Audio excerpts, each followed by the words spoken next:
بسم اللہ الرحمن الرحیم۔ السلام علیکم ورحمۃ اللہ وبرکاتہ۔ عابد راجہ چینل کی طرف سے آج میں اپنے دوستوں کو ایک بہت ہی پیاری دعا پڑھنا سکھاؤں گا۔ کسی بھی مصیبت اور پریشانی میں آپ یہ دعا پڑھیں، اللہ تعالیٰ کرم فرمائے گا۔ تو شروع کرتے ہیں۔ بسم اللہ الرحمن الرحیم۔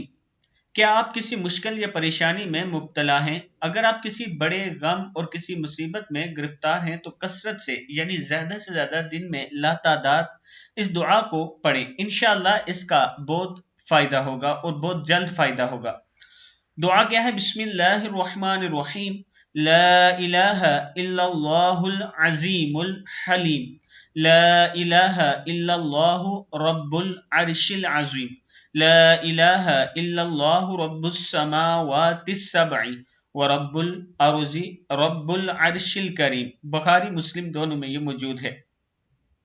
لا الہ الا اللہ العظیم الحلیم، لا الہ الا اللہ رب العرش العظیم، لا الہ الا اللہ رب السماوات السبع ورب الارض رب العرش الکریم۔ صدق اللہ العظیم۔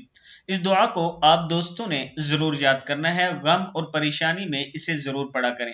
اور اس کے ساتھ جو دوست آن لائن کلاسز لینا چاہتے ہیں، یہ میرا واٹس ایپ نمبر ہے، آپ مجھ سے رابطہ کر سکتے ہیں۔ السلام علیکم ورحمۃ اللہ وبرکاتہ۔